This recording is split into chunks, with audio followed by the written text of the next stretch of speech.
Yo, what's up mga kaibigan? Nali na tayo magkwentuhan. Kanina ay naganap ang preseason game ng Golden State Warriors at ng Los Angeles Lakers. Hindi naglaro para sa Lakers sila LeBron James, Luka Doncic, Austin Reeves, Marcus Smart at iba pa. Habang sa Warriors naman ay kumpleto ang kanilang mga key players at si Seth Curry at DeAnthony Melton lamang hindi naglaro.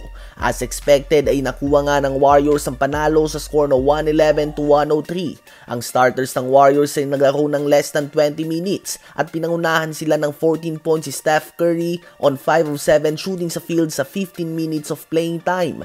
19 points din si Moses Moody with 5 3-pointers, 12 points, 4 assists si Pat Spencer at 11 points naman mula kay Buddy Hield. Si Al Horford naman ay nanggaling sa bench sa kanyang Warriors debut at nagtala lang ito ng 3 points, 4 rebounds, 3 assists, and 3 blocks. 1 of 3 siya sa field at lahat ito nanggaling sa 3-point line. Naglaro lamang siya ng 14 minutes at most of the time ay bench players ang kasama niya sa loob ng court. Sa Lakers naman ay 16 points, 5 assists si Gabe Vincent, 12 points, 6 rebounds si Dalton Knecht, 10 points si Jake LaRavia at 7 points, 7 rebounds si DeAndre Ayton in 20 minutes of playing time.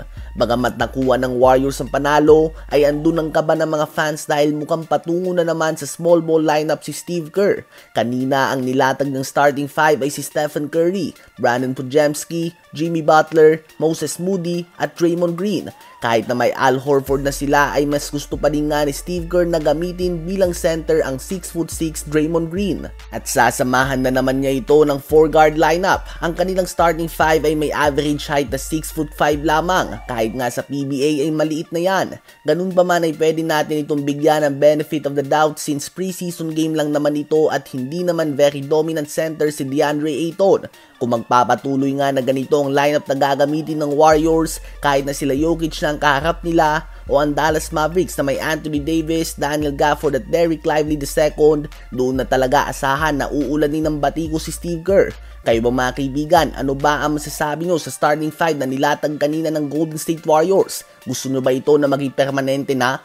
Habang tumungo naman tayo kay Russell Westbrook, ang former MVP ay nananatiling bakante at walang team kahit nag-uumpisa na ang training camp at ang preseason games. Halos lahat nga ng team ay kompleto na din ng roster lalo na sa point guard position. Isang team na masasabi natin na playoff contender tulad ng gusto ni Russ na kabilangan na hindi pa ganun kalakasan ng point guard spots ay ang Milwaukee Bucks. Sa ngayon, ang expected na magiging starting point guard nila ay si Kevin Porter Jr., isang player na nag-average lamang ng 12 points, 4 rebounds, and 4 assists per game last season. Mas maganda pa nga ang stats dito ni Russ. Sa ngayon nga ay disturbing naman ang pwesto si Westbrook sa NBA. Ganun pa man kung Bucks lang nga ang bakante para kay Westbrook ay hindi din ganun kaganda ang fit nila ni Giannis Antetokounmpo dahil makakasikip nga sa pinta ang kakulangan ng shooting ni Westbrook. Ano ba ang masasabi nyo tungkol dito?